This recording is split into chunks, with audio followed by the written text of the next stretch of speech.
Actually, this is as real as it gets. The number you have reached, 911, has been changed to a non-published number. You're listening to UCW Radio. In your face. Welcome to the UCW Radio Show. I'm your host, Lou Velasquez, and we had another exciting week last week. And this week is lining up to be great as well. It's all about gold. All about the yellow metal. Precious metals keep running up as fear blankets the world. Countries like China, India, and Dubai, they're all willing buyers. And even some Middle Eastern countries, and this is interesting, what they're beginning to do is issue gold coins as part of their currency. So it's kind of taking the gold out of circulation, so it's not sitting in vaults or in bonded warehouses or in banks and things of that nature. So it's actually out, and I guess it becomes more of a generally accepted currency, because way back when you had silver coins, silver, and you also had gold and other metals. So it's getting interesting. So the demand for gold may just continue to increase. At least that is according to Rosanna Wozniak of the World Gold Council. They see the demand increasing as the months go by. And just before you start getting too excited while you're looking at those gold chains and rings and such that you have in your jewelry box, the price of gold is per ounce of pure gold, 24 karat. The price you see on TV, it's for spot gold, so that's what it's for. And it's 24 karat, 99.9% pure gold, not the 14 karat gold rings or jewelry that you may have lying around. But there is value. Just if you are going to sell stuff like that, go to a reputable jeweler to do that. And platinum has moved up slightly, while silver is actually edging up closer to the $20 range. So it is getting very interesting. Now moving forward, we're dead into the holiday shopping season. Christmas is right around the corner, and Santa's coming. Now, although we're still in this financial crisis, consumers still find a way to boost up their discretionary spending. Now, how's it happening? How does it work? I don't know. I can't even begin to tell you. But with the U.S. government bailing out the banks, bailing out homeowners, and from what I'm understanding now, and this is amazing, that if you're a homeowner and you can't afford your home, or you couldn't afford it in the beginning, and they were going to refinance you, and you can't afford the terms, guess what? The U.S. government just may be your landlord, and they may rent you back your home. So the big question is, when does all the coddling stop? When? Who knows? I'm looking forward. One thing I am looking forward to is for entrepreneurs to begin flourishing again in the United States, bringing manufacturing back to the U.S. in all aspects. So let's see what the future actually holds. But if I had to bet, and, well, you know what? I guess I am betting.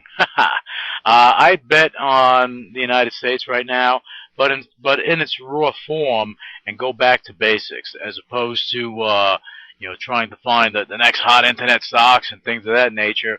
Back to basics, and get involved in the economy, become an entrepreneur, get out there, build. That's what this country is built on, and hey, we're all a part of it.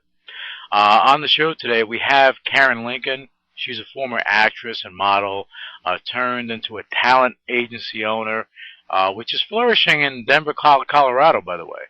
And if you want your kid to actually make it in Hollywood, this is a great place to get the exposure through her agency. And we're going to bring her on in a second, but before we bring her on the line, I need to go over a few things, just so that I can update you on what's going on. Here's what's going on. Mr. Christopher Gambino, he's the author of a pretty interesting book that I think that a lot of avid book readers would find interesting. It's My Only Son, and you can find it in bookstores, Amazon.com, all that jazz. But anyway, Christopher Gambino, David Lyons, and myself, we are presenting the Ultimate Body Reality Show auditions in Miami, Florida. And they'll be held at a great hotel, the Newport Beachside Hotel and Resort in Sunny Isles, Florida. And this happens on December 12th and 13th, 2009. And this is going to be big. I can't even express to you how big this is going to be, but it is going to be big. And I am going to be speaking about this a lot, so you'll get further information, because this is, and every day there's something new going on. This is what's going on that day, just to give you a heads up. Of course, we have the auditions. That's the whole purpose. But house guest hopefuls will be joining us from all over the world. They'll be coming from all over the world to go and audition. We have an after party to die for that will be taking place at Kitchen 305. There'll be celebrities there, live music, the media, much, much more. A lot of stuff going on. And hey, you come down to the auditions. It's not just about coming down to the auditions. Obviously, you're going to come down and do that, but you'll also be a part of the festivities, meet and greet at the after party. It'll be pretty cool. We have live music, live performances. We have sponsors such as the Newport Beachside Hotel and Resort, and I can't stress this enough. This is the best beach vacation place in all of Miami, hands down. You have top fitness club chain, Anytime Fitness. You have the bodybuilding website, the biggest bodybuilding website on the planet, bodybuilding.com. You have celebrity boxing, which is coming to you on February 3rd, right before the Super Bowl, right in Miami, Florida. You have Cage Fighting Extreme out of Massachusetts. You have Powerhouse Gym out of Bayside, New York, and you have many others that I will mention as the days go forward. We're getting a lot of different sponsors coming in with a lot of different things, and I can't stress it enough that if you're coming down as a house guest hopeful, you're going to have your audition, and you're going to have a good time. Oh, and I can't even forget to mention this. I personally, the UCW radio show, I will be filming the TV version of the UCW radio show that day. So you have a chance to be on the show. How do you like that? So those coming, as I said, coming to the audition, they're invited to the after party. You'll meet and greet, take pictures with dozens of beautiful women coming down from playful chick parties. These girls are coming from Canada, from the United States, from all over the place. And, well, let me just say that if you ever wanted to be surrounded by a whole bunch of beautiful women, you're going to have your opportunity and take pictures to boot, and you can show your friends that, hey, this was you. And we're going to have a lot of celebrities there, too, that may be in attendance. And, again, at the very least, it's an event not to be missed. And on that note, we want to hear from our listeners. So if you are on Twitter, you can tweet over your comments or questions for our guests. You can go on the UCW radio website. That's ucwmagazine.com. Find out who's going to be on the show. My Twitter name is Luis Velasquez. That's LOUIS VELAZQUEZ. Follow me and tweet away. Now, without further ado, let's bring on Denver's own Karen Lincoln, as she's just been waiting on hold, and she's patient. But anyway, here is Karen Lincoln. Karen, welcome to the UCW radio show. It's great to have you on the show today. Thanks, Louis. You're welcome. Karen, what I like to do is give our listeners some broad strokes on you so they can get a little more familiar with you and who you are. You are the owner of Marbles Talent Agency in Denver, Colorado. But during your time, you were also an actress and a model. And above all, you're a proud mama. Now, what I like to do, just because I want our listeners to really embrace you and adhere to who you are, I want to start at the beginning. So can we kind of go back to when you got into acting and everything? How did all that come about? In high school, I actually was asked to tape for a movie called Risky Business. Risky Business? As one of the young teenagers. It was probably my first real type of movie thing. But I was, into the theater and doing shows at school as well as the dinner theater. Well, Risky Business with Tom Cruise? Yeah. I'll check you out. All right. Well, I didn't make it, but it was my first real taping, for a movie. Okay. So then that kind of led into work in college. I was asked to model for Stock Car magazine.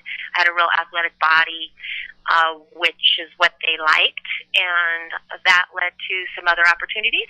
And the thing that probably put me in a different league was when I went to audition for a TV series that was going on in the Northwest called Northern Exposure, and they needed these doctors in bikinis for Fleischman's dream sequence. I went to the audition. We were all asked to show up in our bikinis, and it was me and then what I would call the skinny model girls. But they had us walk into a semicircle in our bikinis, and they, basically checked us all out. And it was actually the second girl they picked. They wanted the athletic body. The girl that they picked first was a gymnast. Mm-hmm. So then the casting director on that project actually said, you need to get an agent, and she pointed me in the right direction. Okay. And that ended up getting me on an NBC miniseries with Richard Dean Anderson, Jane Leaves. I think Benson was also on that. They were a lot of fun to work with. Another fun project was Hulk Hogan's Thunder Mixer. I had some guns on me, so I demonstrated the product for an infomercial. For Hulk Hogan? Yeah. Oh, what you doing, brother? Hulk Hogan. All right, that's pretty cool. Yeah, he had a product called the Thunder Mixer. Okay. It was kind of one of those little blender things where you push the button and it blended your protein shake. Oh yeah, it's like the Jack LaLanne type of thing, but I'm sure that that probably doesn't exist anymore. But it's go ahead, continue. I'm just chiming in as I need to. Yeah, no problem. Then after that, I had a lot of fun little projects, this and that, and was asked to do a series of Thomas Lincoln Ford Mercury commercials, and it actually aired during the World Series when the Mariners were in the running back in the good old days. And so every time they cut to commercial, there I was.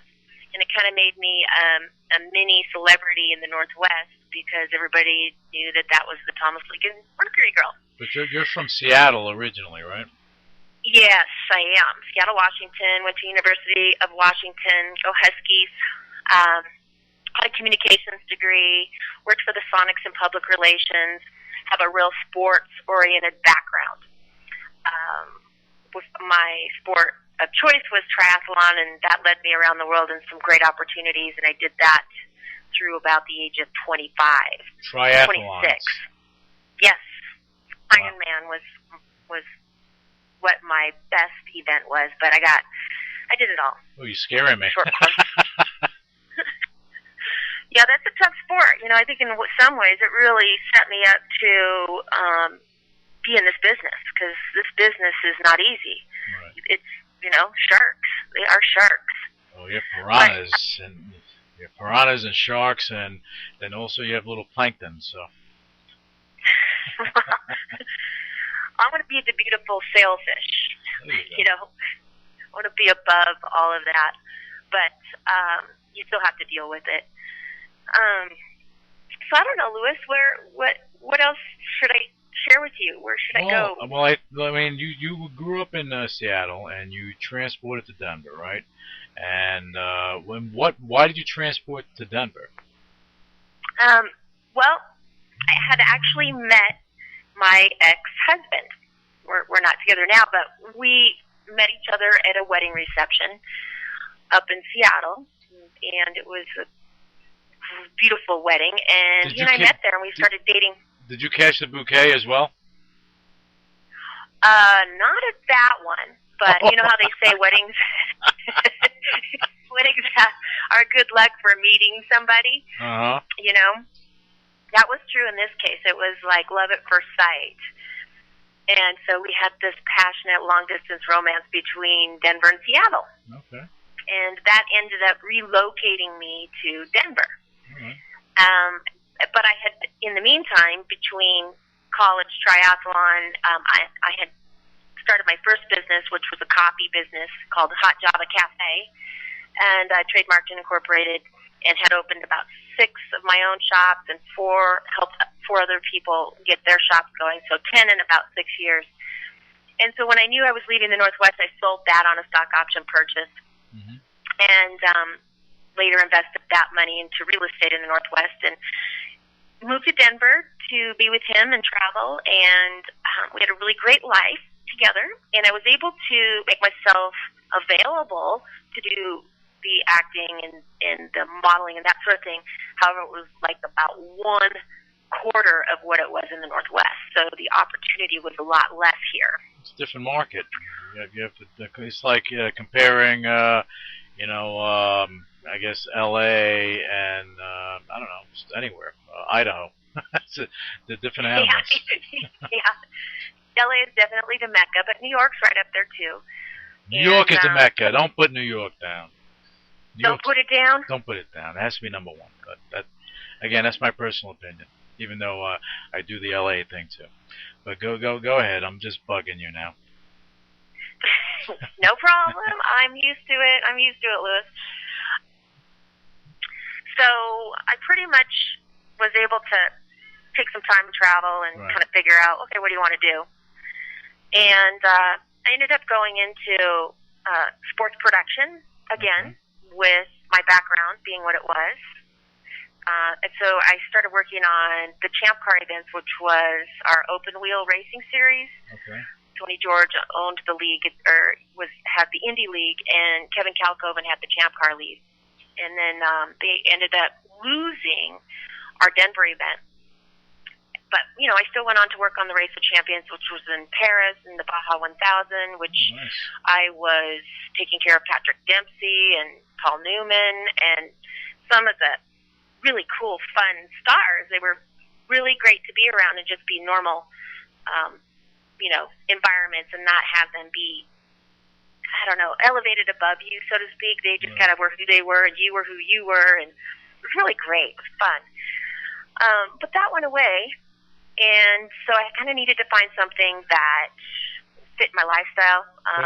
But during this time, you're still married, right? Yes, but I'm just getting a divorce, basically. Okay, so you're like in the middle, you're separated, or whatever you're doing, you're trying to find yourself. I'm trying to figure out how I'm going to be able to take care of my daughter and live what I would, I want a privileged life. Right. I want a privileged life where I get to treat myself and my daughter to life experiences that she's going to hold in her heart forever. Right. And I've only got her for so many years before she goes on and has a life of her own, right? You're 100% right on that. Right. So that's kind of my goal, and I'm motivated to do that. And this agency came up for sale, and I was still traveling to do the motorsports event, only it was on contract. I wasn't on payroll anymore. And but before we go into the agency and how you made that acquisition, what's the deal with horses? What's the deal with that? I mean, I'm hearing things about you and horses. Yeah, when I was a kid, that was my deal. I always wanted a horse since the day I knew what they were. And my parents gave me my first horse at 11, but the deal was, they said, if we give this horse to you, you got to pay for it. So at 11, I had a paper route. And I used to do this paper route every day for 3.5 years with the paper bags over my pony's back.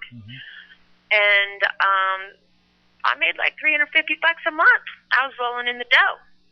But you know something? You know what your parents did? They set you on the right path to be successful in your life. They made you go out and earn what you wanted. They did. I good. do not look at it as that's nothing but a blessing. You're making a very good point, Louis. Yeah. Absolutely. And I did that. We moved at 14. I went to go work for a trainer who thought I was a talented rider.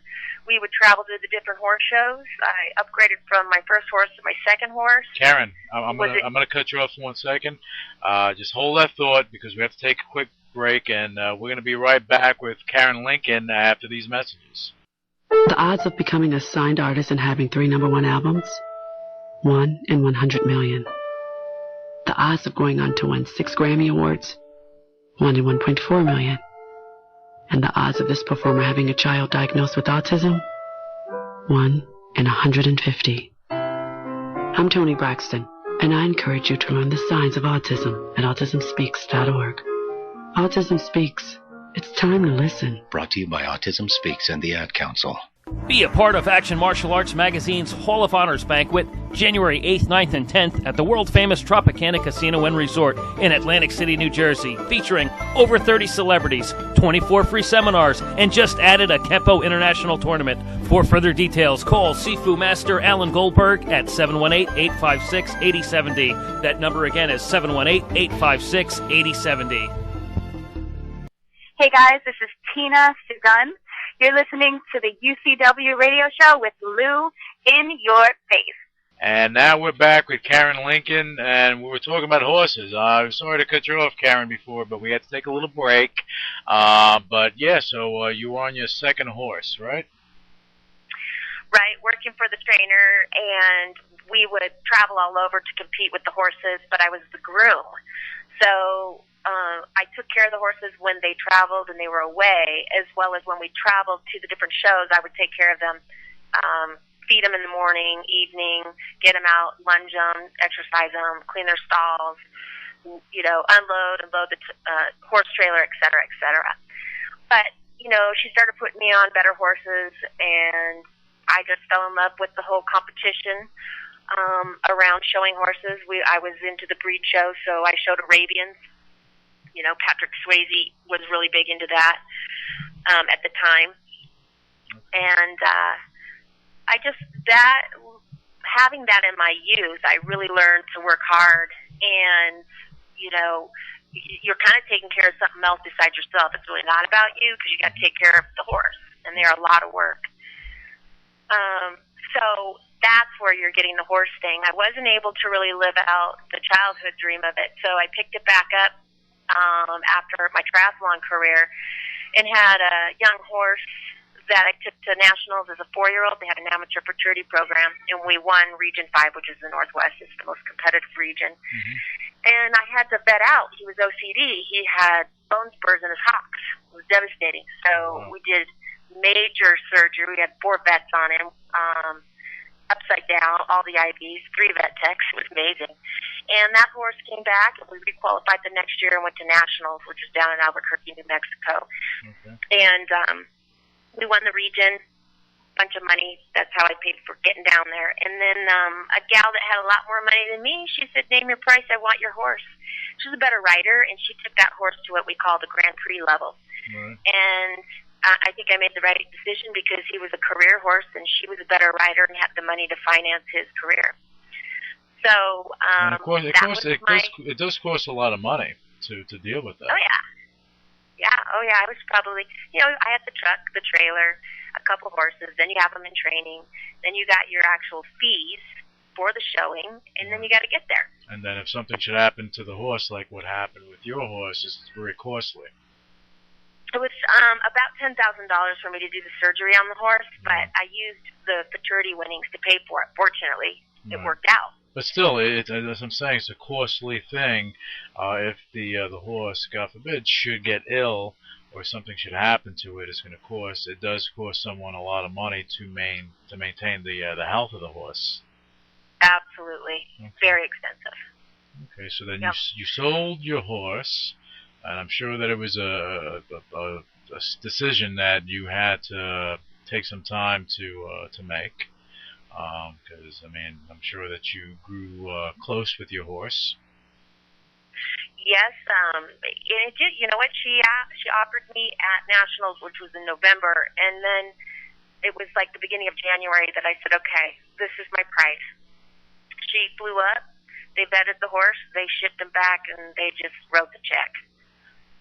And by the way, the horse, there was no guarantee that horse wasn't going to be lame. He was going to continually have hock problems. But it's like an athlete. You're always going to have an injury that you're dealing with. And he was good enough that they risked his ability to buy him anyway. Okay, well, I'm sure pretty interesting. Yeah, it's very interesting. But I'm sure that you were wiping tears off your face for a few days after that. I did, but she loved that horse. She actually retired him. All he does now is babysit her colts. No, that's nice. I like that. I like Yeah. that. It's not like they put the horse out to pasture. They just or they because you hear stories, and I don't know too much about horses, but you do hear stories of what does happen. But it's good to hear that that horse is living the rest of his life in a good environment. That's positive stuff. Yeah, they loved him. She loved him as much as I did. He was a special horse. He really was. Cool. Cool. Yep. Now moving forward, you went from everything that you were doing, from your triathlon, you were doing stuff, the other things that you were doing with the sports, and now let's go to the agency. Now that's the story that I'm interested in. I just wanted to touch on the horse thing because I know that what happened, from your childhood until now, actually from your childhood anyway, gave you the basis to what you've become in your life. And you having the horse and what your parents did actually set a foundation for you looking forward. Absolutely. Yeah. Building the first business of those coffee shops, I worked really, really hard. I made the front page of the business section at one point. That was kind of a cool thing.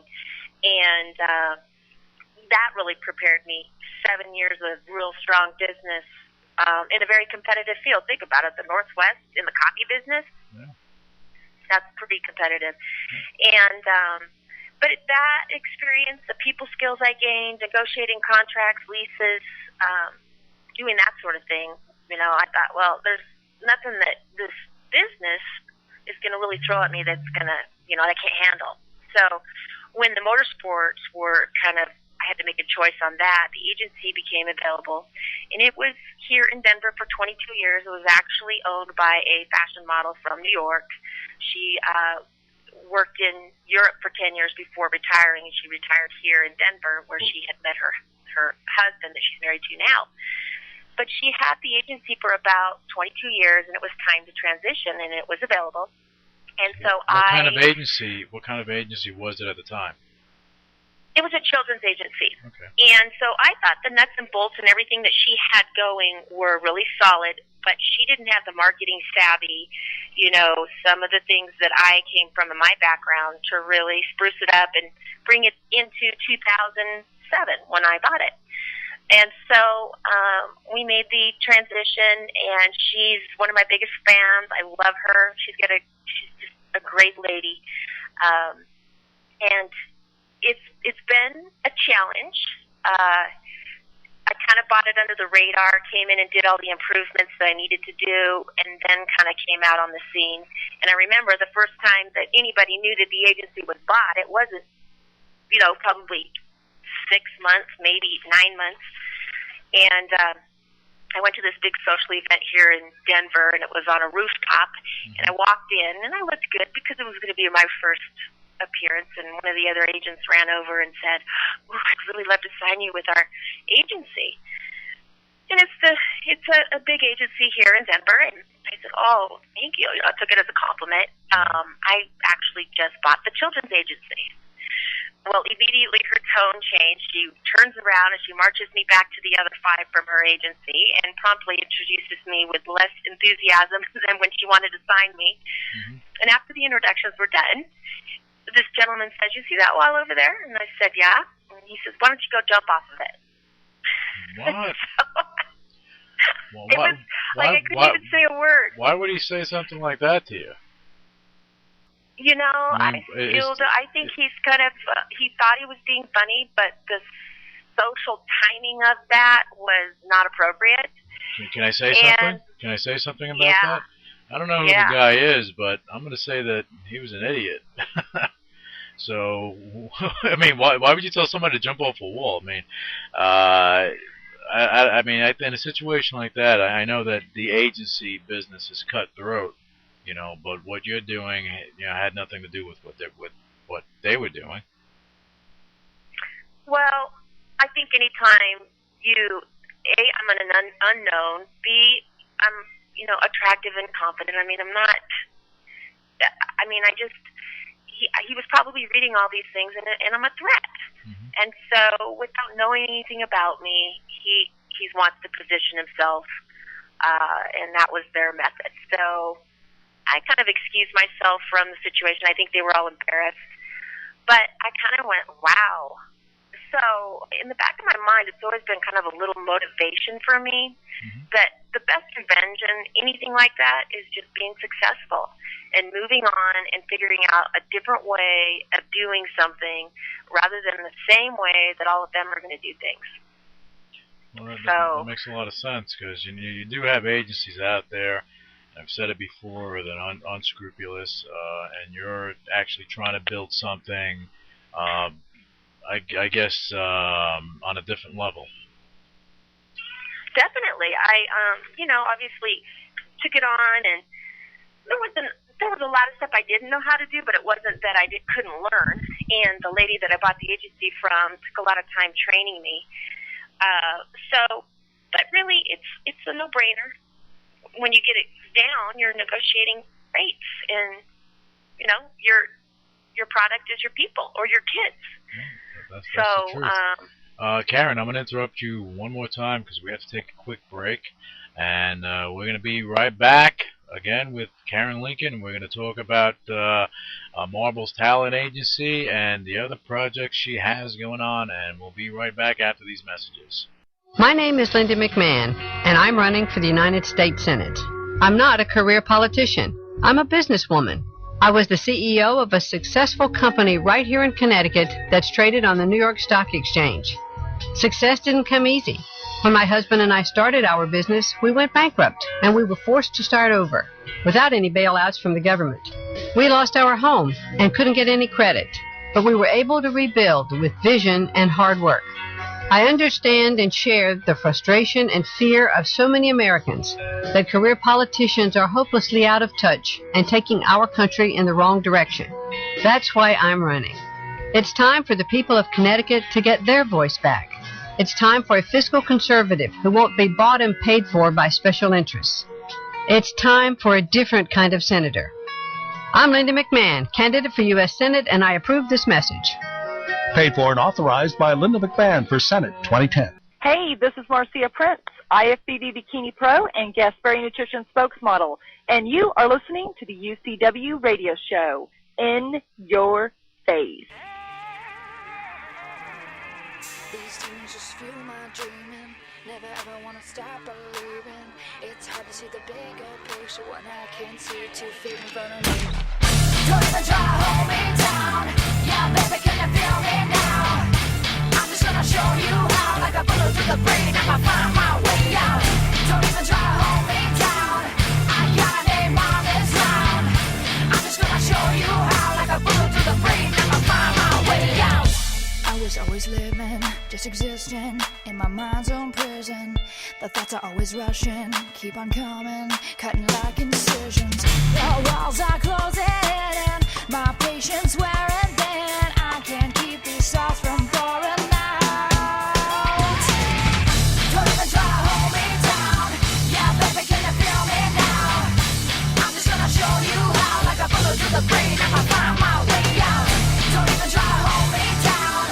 I got a name on this round. I'm just gonna show you how. Like a bullet through the brain, I'ma find my way out. I'll be feeling alive when I swan dive off the edge of reason. I've been searching so long, and all along never was a meaning. I keep believing, some are bleeding, won't somebody calm my breathing. I just want my freedom from my demons. Every day I live to beat them. The walls are closing in, my patience wearing thin. I can't keep these stars from pouring. I can't keep these stars from pouring. I can't keep these stars from pouring. No. Out. Don't even try to hold me down. Yeah, baby, can you feel me now? I'm just gonna show you how. Like a bullet through the brain, I'ma find my way out. Don't even try to hold me down. I got it.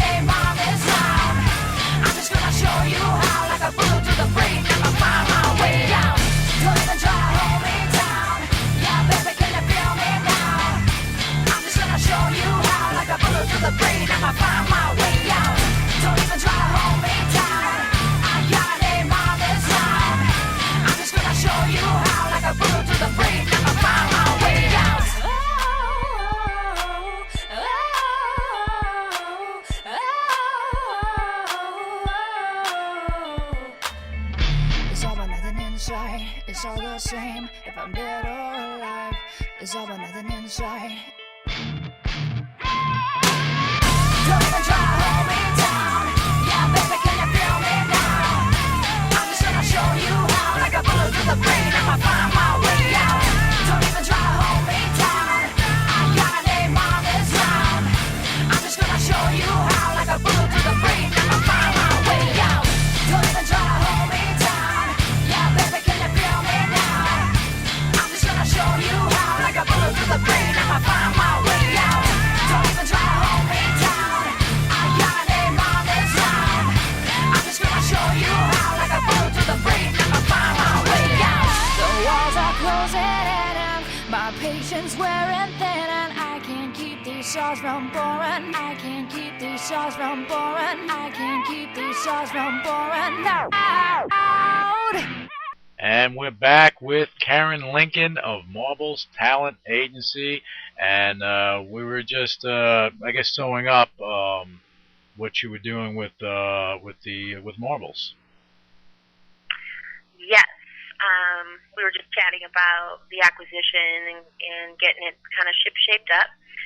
So I was able to do that. I did add an adult group of about 100 adults because a lot of our castings involve family castings.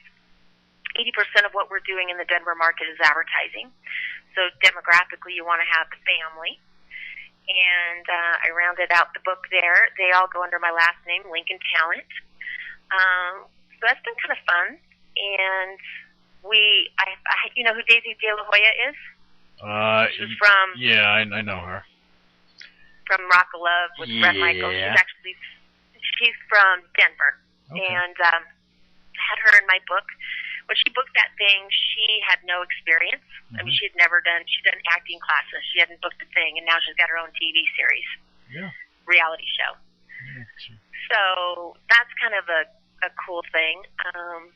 But, you know, the type of work that we're getting and the type of clients that are coming to Denver, 50% of them are coming in to shoot on location to get our scenery and our backdrop. Colorado is just beautiful. Absolutely beautiful.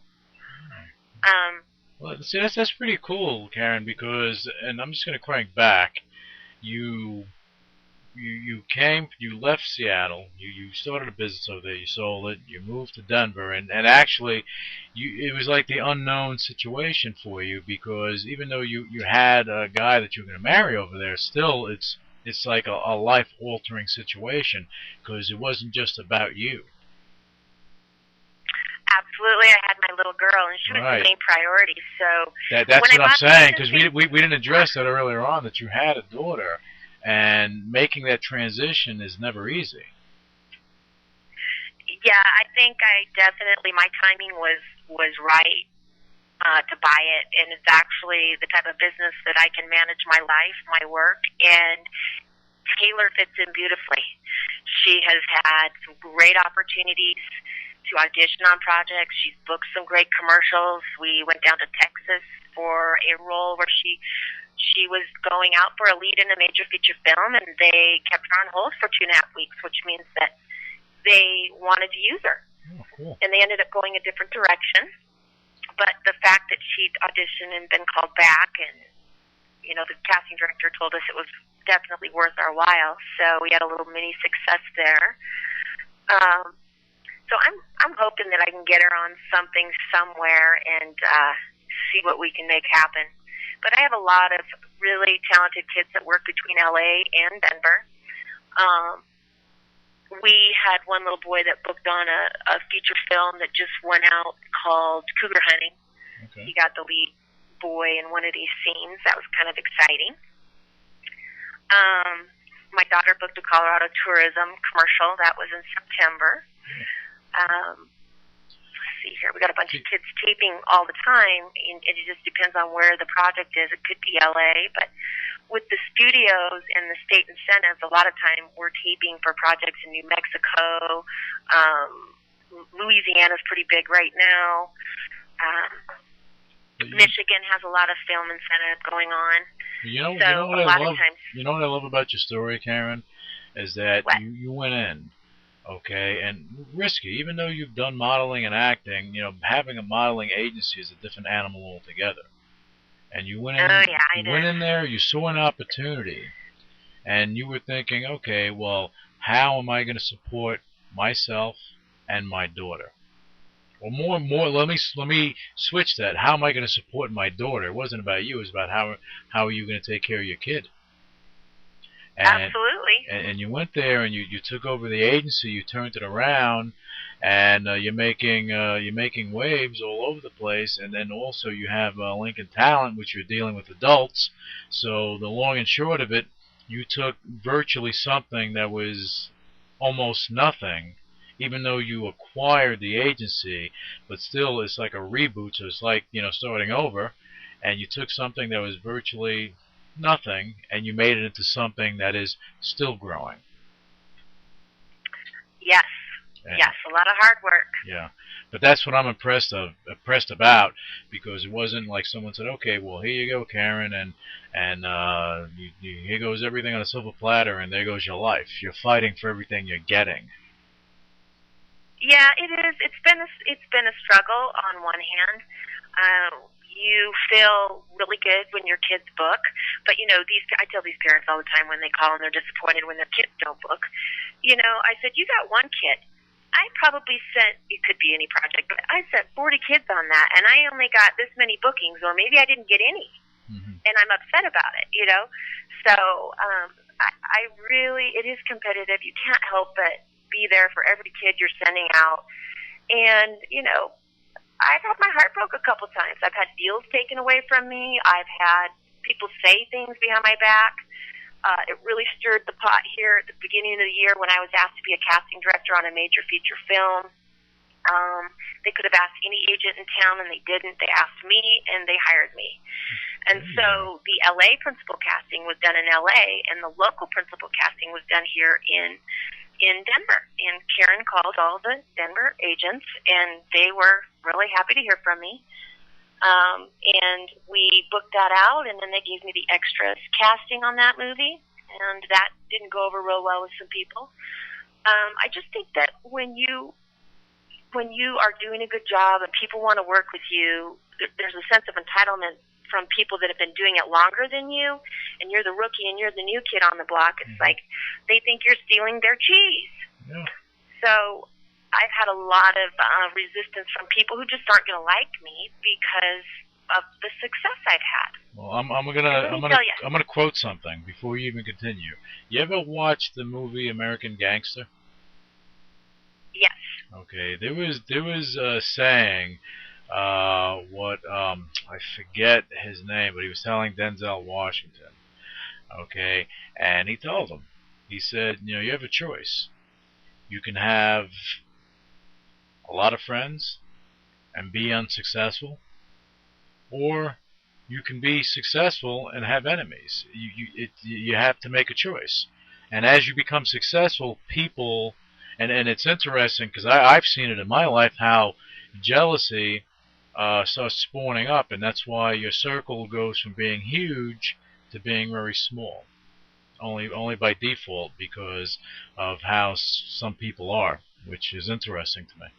But I'm sure that you've dealt with that yourself. I think anytime you're successful, you're going to have just as many people that like you that don't like you. It's the balance of it. And so it's your perception of how those people drive you. For example, the dude that said you can go jump off the wall, you think in the back of my mind, I'm sitting here going, we'll see how this all plays out here in a few years after I'm not such a rookie. I have things to learn. I'm not perfect, but, that's what we're here to do is transform and take our lives to another level. So I've kind of used that as a simple motivation in that sooner or later, everything cycles and the tides turn. And there'll be opportunities. But I think a moron like that probably watches too much Entourage. That's what I think his problem was. Well, it's kind of like you can't help but want to have some justification, but it'll happen, Okay, it'll happen. And yeah, continue what you were saying, Karen. I'm sorry I interrupted you, but sometimes I just have to say what's on my mind before I forget. I do that too, and then I forget what I've already forgotten I was talking about. Just elevating yourself and kind of the sweet revenge is just being successful. So, I have lots of people that don't like me. They don't like me because I have this friend or that friend, or I've been picked to do this or that, or, you're successful financially, or, you own the agency. You're not just a booker at an agency, or, you roll with these people, or you roll with those people, or you went here, or you went there, whatever it's going to be. And that's just life. That's just the way it is. And you get it at one level, and you get to learn it all over on a new level. So I've just learned to accept that. And bottom line is, I don't care. I like who I am. I know who my friends are because they've been through it all with me and like me anyway. And, why put the energy out worrying about it? There's no need to. There's no need to. And I think that what you're doing with Marbles and what you're doing with Lincoln Talent, that you have something special there. And I know, like I know most things, because I'm psychic, but I do know that that you have we're all the. Talk later, Louis. Yeah, we're gonna talk later. But you have all the ingredients to make something very successful, and that's what you're doing. And that's what's happening. You're building something and you're showing, and this is the big thing that I see, Karen, what you're doing, and this is your contribution to this planet. You ready? You are showing your daughter what you've done, and you are embedding these, you're embedding this stuff inside of her, so she becomes a better person in her life. And that's the greatest gift that you can give your kid. Absolutely.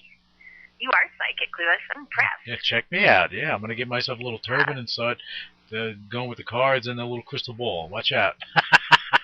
Watch out. She's cute. You see her picture, too. Isn't she just a little button? She's adorable, and I think that what's going to wind up happening with you is that your agency is just going to blossom. It's going to continue to grow, without a doubt. Now, Karen, can you give us some information as far as, because you may have people listening to the show that want to, maybe they want to sign up with your agency. What do they have to do to sign up with your agency? Let's start with Marbles. What does a parent need to do to get their kid lined up with you guys? If they have a Personality Plus kid, because we don't want shy and reserved kids, and so those parents will know who they are, Personality Plus, then they can just go to our website, which is modelingkids.com, and they can pop us an email or call us. All of our information is on there, and we'll share with how we prep the kids, bring them in, and get them out to audition. Okay. And we represent 17 years down to 8 days old. 8 days old? That's a little guy. Yeah, we do a lot. Yep, a lot of babies. Pampers some really commercial. Great Carter's. We did Carter's last week. Babies R Us, Baby Einstein, Eddie Bauer, Cocoa Packs, a lot of Australian companies for product lines. Okay. So a lot of it's really geared towards, what we need when we're babies. And, you get those new parents, and they are buying those babies everything. Yeah, no, without a doubt. Because everyone wants their kids to have the best from birth. I know when I was a kid that you got what you got, and that was it, and you were lucky to get it. Not kids nowadays. My pet parents were like, "Go buy it. You got the money." Yeah, exactly. Yeah, and you did, and look at you now, and you're soaring. You're soaring, and your main priority in your life is your daughter. And I think that you're doing an amazing job with stuff, and I think... Thank you. You're welcome, but this is the truth, I've met you in person, so I know, the type of person you are. That's why, you are on the UCW radio show. For the most part, anyone that comes on here, I do speak to off the show, and I know them a little better than most, which is always a good thing. Now, what about the Lincoln Talent? That's for your adults. What do you do with that? How do people kind of line up with you on that one? That is www.lincolntalent.com. Okay, and what do you? Same thing. There's just they're gonna contact me. If they write an email, it comes right in my inbox. Then what happens is they do a photo submit and resume from the work history that they have. And they'll either be somebody that I need in my book, or they won't be. But if there's somebody I think I might be able to use, we can chat about, what our options are. Okay. So I don't carry too many adults. I really need more of a family demographic to round out who's coming for the kids so that we can get the moms and dads and family members. Okay. But it's been a good run. We've booked some good commercials and lots of film work this year, so I'm going to keep at it. And Karen, can I ask you a question just on the talent agency front? Because, and I did ask this question of a few people that we've had on the show, but I know, look, and not that I go to the mall often, but when I do go, sometimes you're walking through the mall and you see people out there and they're saying, oh, well, you ever think about being a model? You ever think about doing this? You ever think about doing that? And they're out there soliciting. And what they wind up doing, that they wind up wanting to charge these people to actually join their agency. Well, what's your opinion on that? Well, there's two ways to look at that. Now, schools are schools, and there's a lot of that. That's the John Robert Powers, and that's the Barbizon. Agencies always battle that. And usually what happens is they'll go coach for that. They'll pay their $5,000 or $10,000, whatever number it is that they pay from the school, and they still don't have an agent. So they end up coming to us. But the bottom line as an agent, you want to really know what your talent is. The adults, I sign them. They have to audition with me. I'm looking at their resumes. They're either what I want or not, so they get in. With the kids are different. Now, we coach our kids. We want them to feel good. This is not a fun business. If the kids are mishandled, they can get their little spirits crushed, and you don't want that to happen. You don't want them going out on an audition and not getting the job and not understanding. You want them to know they did a great job and that they just weren't right for the role. But a lot of things can happen, and perception is everything, and kids can really be turned off quickly from this work. So one of the things that we're doing is we're coaching specific to what our clients are coming in and booking. Okay. And it's not expensive. It would be like if you went and hired a private coach, but the coaches are in-house, and they're all rated. That way we know what their ability is. And then they go out and they audition. They get their head cards. But I think it's necessary for kids because you don't put a kid on the soccer field unless you train them to play soccer. You don't put a kid in the pool unless you trained them to swim. You don't put a kid on a horse unless you coach them how to ride a horse. Right. And all of that costs money. So fair exchange comes into, what's it worth for you to put your kid in the business the right way. Because I think it's ridiculous when people say, oh, yeah, we'll sign your kid. They get out there on these auditions. They don't even know how to handle themselves. So it's a little more hand-holding at our agency, and after 24 years, it's worked really well. Clients know exactly what they're getting. Parents have professional protocol down. We don't want stage moms. And I'll get that request from clients specifically. Does that make sense? But now, the big thing that I see with that is that you actually take a personal interest with all your clients. Absolutely. And that's important, especially with kids. And you hit the nail on the head with that, because I've seen kids that go out to auditions and all of a sudden, they're not getting something, they're not getting a part, they don't understand why, and they do become jaded, and they do become very upset, and they can become angry as to why they didn't get XYZ role. So you actually groom them so they can get set to probably have a better shot at getting a role that's geared towards them, as opposed to going out for a role that's not right for them. If you want to take up the lifelong work of personal growth, you work to be an actor. The kids will learn very early on what it's going to take to be successful in the world. I mean, all the things that we're working on presentation and the subjective impressions that we're leaving when we come and go from an audition, and how we execute what we're asked to do is learned at a young age. So these kids then take that into the classroom. They take that around their friends. They're much more at ease with adults. We see it all over in their lives. If I'd have had that when I was a 10-year-old, I look at how confident my daughter is. It just how she can shine in any group, and she loves to be the comedian. I didn't have that. That developed a little later for me. And I have a lot of kids like that in the agency. I just love that. that's where we know the kids are in the right place, you know? Well, I think that you're doing a marvelous job, as I said, and how you're handling the kids is important. I think what you're doing in Denver is going to shock them, and just going back to that guy that left that comment, and I'm going to keep harping on that because I really think he is a moron. So if you're listening to this show, I think you're a moron, and actually he should send you a written apology. How do you like them apples? I like that. At the very least. But see, a guy like that, being in Hollywood, being in this in the agency of business and things like that is not easy.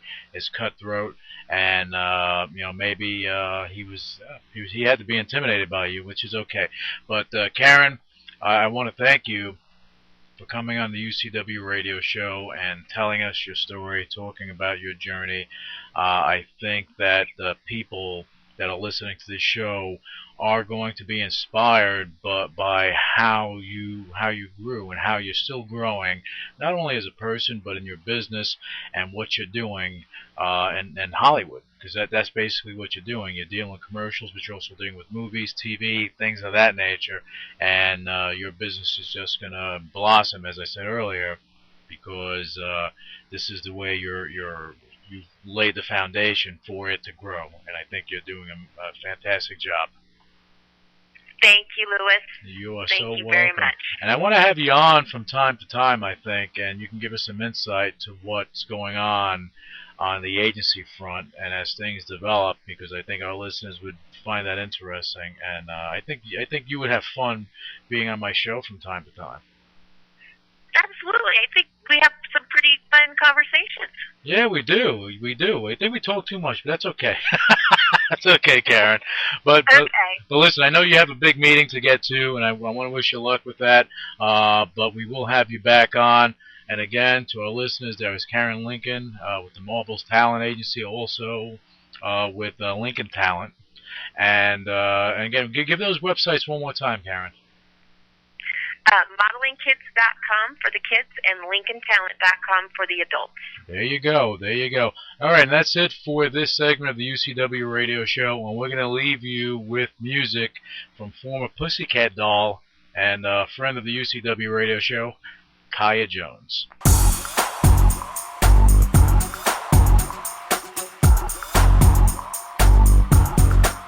Here we go, y'all.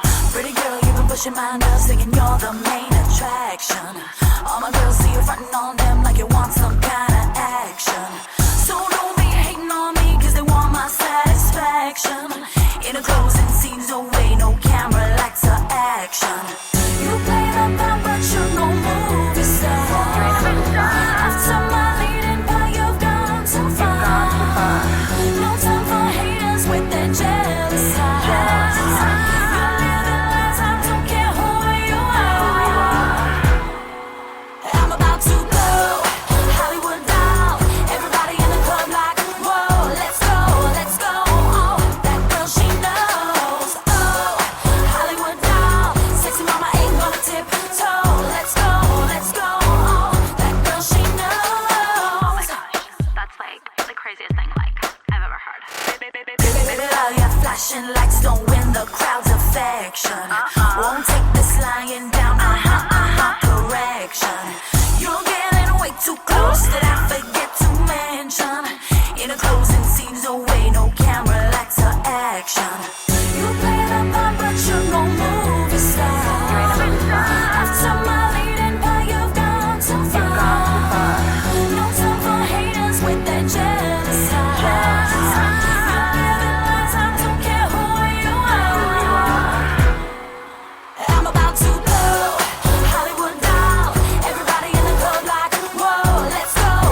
shutdown sequence. What is your major malfunction? So let it be written. So let it be done. Ladies and gentlemen, my mother thanks you, my father thanks you, my sister thanks you, and I thank you.